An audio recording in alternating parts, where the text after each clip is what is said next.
Hoy analizamos un documento muy exhaustivo que busca legitimar y definir las prácticas del trabajo social en el sistema educativo español. Un texto de referencia, vamos. Sí, es un trabajo muy sólido, muy detallado sobre el qué y el cómo. La estructura es impecable y el contenido, vamos, rigurosísimo. Totalmente. Partiendo de esa base, que es excelente, creo que podemos explorar cómo elevar su impacto, ¿no? Y dotarlo de una dimensión quizá un poco más profunda para el profesional que está ahí, en el día a día. Sí, es que al leerlo sentí precisamente eso. Me pareció, no sé, como un manual de arquitectura perfectamente detallado, te explica los materiales, las técnicas, ¿No? pero no te habla del vértigo que se siente al trabajar en un andamio a 20 metros de altura. Exacto. Vaya analogía más buena. Y esa es una entrada fantástica para el primer punto. A ver, el centrarse de una forma tan rigurosa en el protocolo, el documento corre el riesgo de presentar la profesión desde una óptica excesivamente técnica. Mm. O sea, deja en un segundo plano la dimensión humana del profesional. Articula con una precisión increíble los procedimientos, las metodologías, los instrumentos. Te explica cómo gestionar una demanda, cómo hacer la ficha social, diseñar el plan de actuación, todo correctísimo. Pero claro, es que la profesión es mucho más que aplicar un protocolo correctamente. Es, es gestionar la incertidumbre, la frustración, el vínculo con personas en situaciones de vulnerabilidad extrema. Justo ahí reside la debilidad que yo veo. El texto no aborda de frente el desgaste emocional, el malestar ético, ¿sabes? Que es inherente a la profesión además. Es que es inherente, sobre todo cuando las demandas de la institución, ya sabes, cumplir metas, rellenar formularios en plazos imposibles, chocan de frente con las necesidades reales, urgentes de las familias. Se echa en falta, sí. Se echa en falta un reconocimiento explícito de esa carga emocional, de los dilemas éticos que se gestionan a diario. Y el silencio sobre esto puede hacer que el profesional que empieza se sienta aislado, ¿no? Que piense que es una falla suya y no algo estructural. Entiendo perfectamente por dónde vas. Es que es fundamental que un texto así no solo te instruya, sino que te acompañe, que te sostenga. Entonces, la pregunta es, ¿cómo podemos tejer esa dimensión humana en una estructura que ya es tan técnica? Pues mira, la sugerencia principal sería integrar una reflexión explícita sobre la resiliencia y la ética práctica del trabajador social. ¿Vale? El objetivo es que el documento no sea solo una guía de actuación, que sea también un manual de apoyo para el propio profesional, que se sienta reconocido en sus luchas. Bien. Y lo que me parece valioso de esa idea es que legitima esas dificultades. No las esconde. Ahora, ¿cómo se materializa esto de forma concreta? Para que no parezca un añadido filosófico un poco desconectado. Pues hay varias formas de integrarlo, de forma orgánica. Una opción, la más directa, sería incluir un capítulo entero. Algo como, no sé, el profesional ante el sistema, dilemas éticos y autocuidado. Vale. Y ahí tratas escenarios comunes, la presión por los ratios que impiden trabajar bien, cómo gestionar la frustración ante la falta de recursos. Y hablar del autocuidado no como un lujo, sino como una herramienta profesional indispensable para no quemarse, para evitar el burnout. Es una opción potente, sí, aunque me pregunto si al aislarlo en un solo capítulo, algunos lectores con las prisas podrían saltárselo para ir a lo práctico, a las secciones de acción. Es un riesgo real, sí.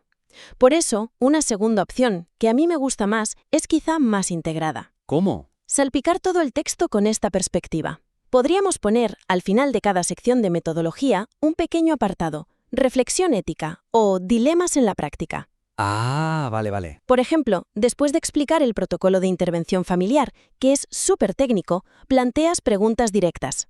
Preguntas del tipo. Pues del tipo, ¿qué conflicto surge si el protocolo institucional contradice lo que consideramos el interés superior del menor en este caso concreto? Claro. ¿Cómo documentamos y gestionamos esta discrepancia de forma profesional?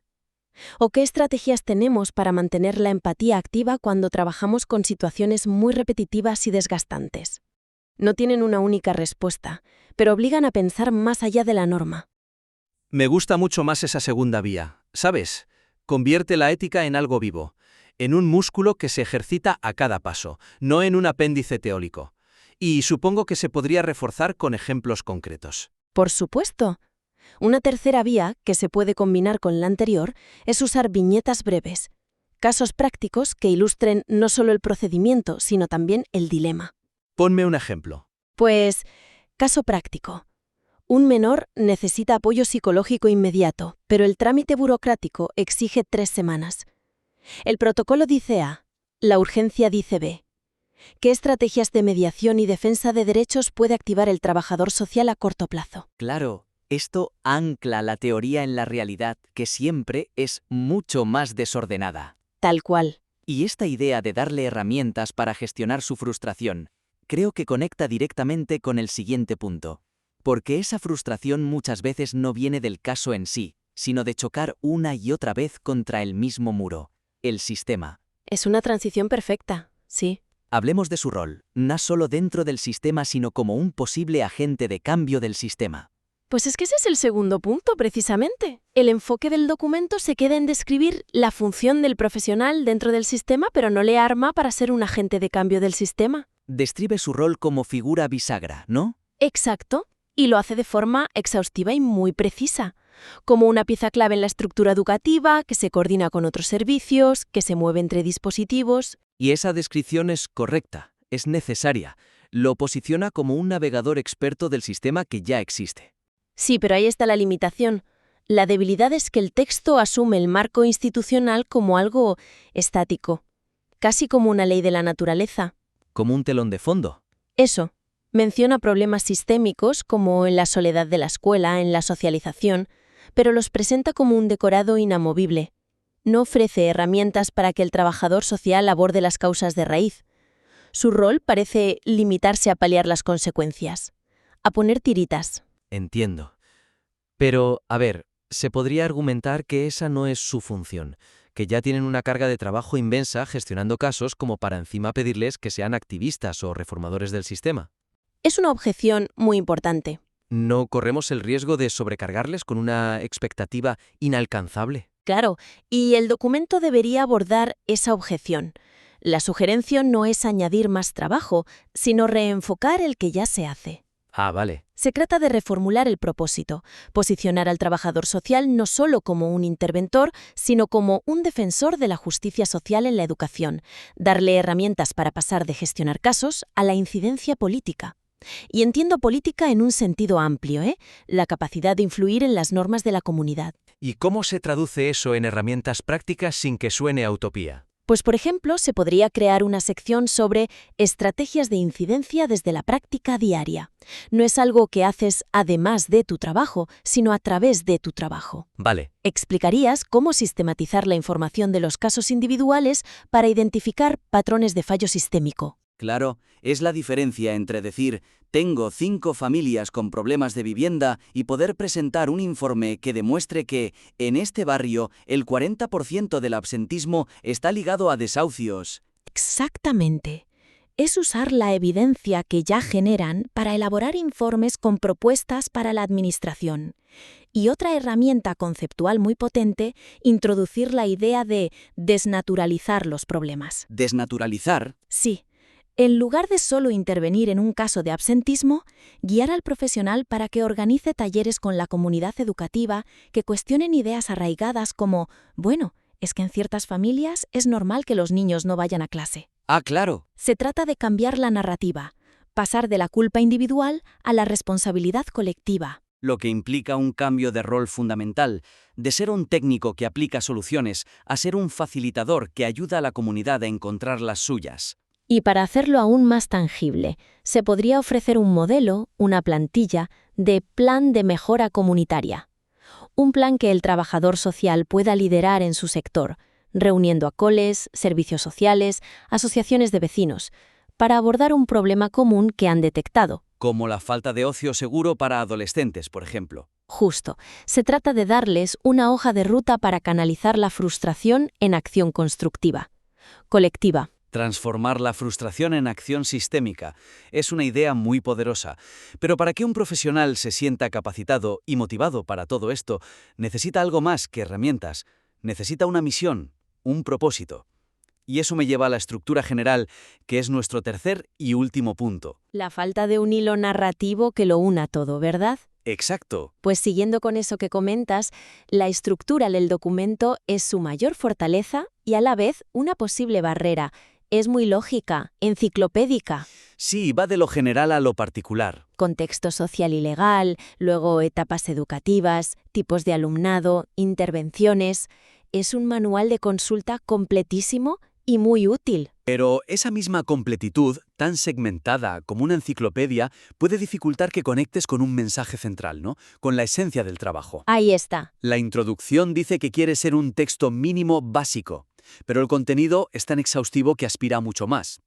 Y sin embargo, no hay una conclusión potente que inspire, que llame a la acción, que dé sentido a todo. La debilidad es precisamente esa. Le falta un hilo narrativo conductor. Un porqué potente que cohesione todos los qués y los cómos. ¿Y la sugerencia, entonces? Pues la sugerencia es fortalecer el impacto del documento enmarcando todo su contenido técnico dentro de una narrativa más poderosa sobre la misión del trabajo social en la educación. Se trata, en fin, de darle un alma a ese esqueleto procedimental tan bien construido. Me encanta esa metáfora. ¿Y cómo se le da alma a un manual técnico sin que pierda su rigor, su utilidad? Pues, a ver, el primer paso sería reescribir la introducción. Que no sea una declaración de intenciones funcional, sino un manifiesto. ¿Un manifiesto? Sí, podría empezar con una pregunta potente, que interpele al lector. Algo como, ¿qué papel juega la escuela en construir una sociedad más justa? ¿Y cuál es nuestra responsabilidad como trabajadores sociales para garantizarlo? Eso ya cambia el tono por completo. Establece una misión desde la primera página, y esa misión debería reflejarse en todo el texto. Efectivamente. Y una forma de hacerlo es usar metáforas conductoras para los títulos de los capítulos, para organizar las ideas. Por ejemplo, Pues en lugar de un título funcional como Coordinación con otros servicios, podrías titularlo Tejiendo redes, el trabajador social como articulador comunitario. me gusta. O en vez de Intervención con grupos, algo como Construyendo comunidad en el aula. No es un cambio cosmético, es un cambio conceptual que recuerda constantemente el propósito final de la acción. Es darle un lenguaje que inspire, no solo que describa. Y eso me lleva a la conclusión. Si la introducción es un manifiesto, ¿qué es la conclusión? La conclusión no puede ser un simple resumen, debería ser una llamada a la profesión. Vale. Un capítulo final que sintetice los desafíos futuros que ya están aquí: salud mental pospandemia, la brecha digital, la inteligencia artificial. Y que posicione al trabajador social no como un mero ejecutor, sino como un profesional visionario indispensable para navegar esa complejidad. ¿Y podría terminar con una visión inspiradora? ¿Que recuerda al lector el impacto de su trabajo diario y lo conecte con esa misión de la introducción? Exacto. Se cerraría el círculo. El documento empezaría con un porqué inspirador, continuaría con un cómo riguroso y lleno de herramientas y terminaría con un para qué que proyecte la profesión hacia el futuro. Así, el manual no solo se consulta, se vive. En resumen, las propuestas se centran en 3 ejes que se retroalimentan. Primero, enriquecer el texto con la dimensión ética y emocional del profesional, validando sus luchas y dándole herramientas. Segundo, potenciar su rol para que pase de ser un gestor de casos a un agente de transformación sistémica. Y tercero, unificar todo el contenido bajo una narrativa central más inspiradora, desde el principio hasta el final. Se trata de coger un documento que ya es excelente en su rigor técnico y convertirlo además en una fuente de inspiración y empoderamiento. Es la diferencia fundamental entre un mapa de carreteras muy detallado Y una brújula. y una brújula que, además de mostrarte el camino, te recuerda constantemente el porqué del viaje. Nos gustaría mucho recibir una versión revisada de este trabajo para seguir conversando sobre su evolución.